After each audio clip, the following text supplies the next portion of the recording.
दूर दूर से एक दिन हुजूर गौसे पाक गए उसके पास, जाकर कहा कि भाई तू गाना न गाया कर, नाच पढ़ लिया कर या मनकबत पढ़ लिया कर, गाना से अल्लाह नाराज हुआ करता है, तू गाना न गाया कर। जैसे ही इससे इतना कहा, अब ये चौराहों पर खड़े होकर हुजूर गौसे आजम की मुखालिफत करने लगा। कहने लगा, लोगों अब्दुल कादिर को मेरी कमाई से जलन होती है, वो जलते हैं मुझसे, कहते हैं तू गाना ना गाया कर, नाच पढ़ लिया कर या मनकबत पढ़ लिया कर, लेकिन यार याद रखो हर चीज का एक वक्त है, हर चीज का एक टाइम है।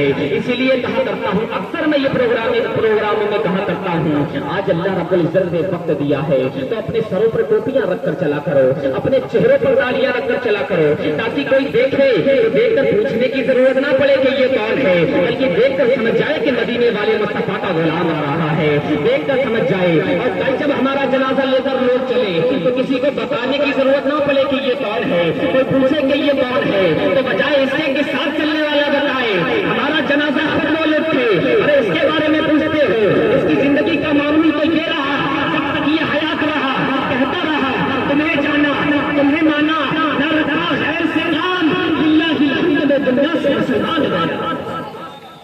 जब तक हयात रहो अपनी जिंदगी का ये मामूल बना लो, वरना याद रखो मौत ऐसी चीज का नाम है जो एक पल भी ज्यादा नहीं देती, जो टाइम है उसकी मुकर्ररा वक्त में आनी है। इसलिए आज अपनी जिंदगी को संवारो, हाँ, और आ जाओ आका सल्लल्लाहु अलैहि वसल्लम की बारगाह में, अर्ज करो मैं मुजरिम हूँ आका मुझे साथ ले लो, तो रस्ते में है जा बजा थाने वाले। हाँ, आ जाओ आज वक्त है। अब इधर हुजूर गौसे पाक रज़ी अल्लाह ताला अन्हु ने कहा कि तू गाना न गाया कर। वो मुखालिफत करने लगा कि अब्दुल कादिर को मेरी कमाई से जलन होती है, वो जलते हैं मुझसे, कहते हैं तू गाना न गाया कर, नात या मनकबत पढ़ लिया कर। इतना कहना था, हर चीज का एक वक्त होता है, टाइम होता है। कुछ ही लम्हात गुजरे हैं, अब उसके अंदर बुढ़ापे का असर आया है। जब बुढ़ापे का असर आया तो गला भी खराब होने लगा, लोगों ने प्रोग्राम उसके हल्के कर दिए। अल मुख्तसर ये आहिस्ता आहिस्ता ये हुआ कि उसके प्रोग्राम बिल्कुल बंद हो गए। अब कोई उसे नहीं बुलाता है, जब तक इसे बुलाता था पैसे मिला करते थे, पैसे घर कर दिया करता था, वो पैसे ये घर वालों को देता था, घर वाले खाना दे दिया करते थे। अब जब पैसे आना बंद हो गए, घर वालों को पैसे मिलने बंद हो गए, घर वालों ने घर से निकाल दिया, खाना देना बंद कर दिया। अब इसकी जिंदगी का मामूल ये है कि न घर वाले पास बिठाते हैं, न मोहल्ले वाले मुंह लगाते हैं, बल्कि पूरे से पास दिखाना चाहता है। अब इसकी जिंदगी, अब इसकी हाल ऐसा है कि फटा लिबास है, मक्खियां बदन पर भिनक रही हैं। अब एक दिन इसके दिल में ख्याल आता है कि अगर इसी हालत में मुझे मौत आ गई तो कोई मुझे कब्रिस्तान ले जाने वाला भी ना होगा। जबकि ये हाल हो चुका है, मेरे घर वाले खुद मेरा साथ छोड़ चुके हैं, मोहल्ले वालों ने साथ छोड़ दिया है, पूरे शहर में कोई ऐसा नहीं जो मुझे मुंह लगाने को तैयार हो। ये उठा उठकर जाकर कब्रिस्तान के किनारे पहुंच गया। यार एक दिन वहां से हुजूर गौसे पाक का गुजर हुआ।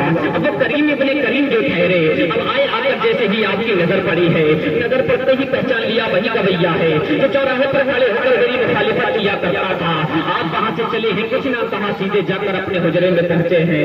हुजरे में पहुंचने के बाद अपने मुरीद को बुलाया और बुलाने के बाद कहा, कुछ पैसे की थैली देते हुए कहा ये लो और जाओ फला कब्रिस्तान के किनारे एक शख्स बैठा है, उसके हाथों में दे देना। याद जब इतना कहा वो मुरीद चलने लगा।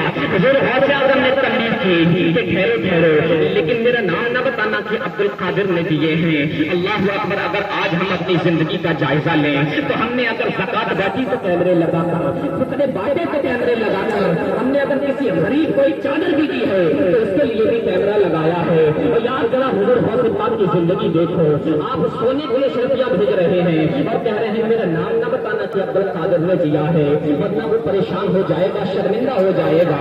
वो आया मुरीद आने के बाद उसी गवैये के हाथ में वो पैसों की थैली रखी है, जैसे ही रखी फौरन उसने ऊपर देखा, देखकर कहने लगा मेरे भाई जरा ये तो बता कि इस शहर में ऐसा कौन है जो मेरी मदद करने को तैयार है, जबकि मेरे घर वाले खुद मेरा साथ छोड़ चुके हैं, मेरे मोहल्ले वालों ने मेरा साथ छोड़ दिया है, पूरे शहर में कोई ऐसा नहीं जो मुझे मुंह लगाने को तैयार हो। ऐसी हालत में मेरी कौन मदद कर रहा है? मुरीद ने कहा देने का हुक्म है, बताने का हुक्म नहीं है। इतना सुना तो कहने लगा क्या फिर मुझे पता है कि मेरी ऐसे आलम में मदद कौन कर सकता है? मुरीद आ गया, कुछ ये देर गुजरी थी, ये पीछे गवैया भी हुजूर गौसे आज़म के हुजरे पर आ खड़ा हुआ। जैसे ही खड़ा हुआ है हुजूर गौसे पाक रज़ी अल्लाह अन्हु बच्चों को दर्श दे रहे हैं, पढ़ा रहे हैं। जैसे ही देखा फौरन खड़े हो जाते हैं। यार आज के ये आईना है आज पीरों के लिए। एक फकीर आया दरवाजे पर, हुजूर गौसे पाक खड़े हो गए। आज जाओ अपने पीरों की यहाँ पे कहा करते हैं तो यार हजरत अभी मसरूफ है, हजरत अभी काम में मशरूफ है या सो रहे हैं, उन्हें वक्त नहीं दिया करते हैं। और अगर आ जाए तो गरीब तो उसका इस्तेमाल किया करते हैं। और मैं कहता हूँ तुम कितने भी बड़े पीर हो जाओ लेकिन मेरे गौसे पाक से बड़े पीर नहीं हो सकते। हुजूर गौसे पाक के दरवाजे पर आया है एक फकीर, आप फौरन उठ गए और उठने के बाद उससे पूछते हैं बता क्या किसी और चीज की जरूरत है?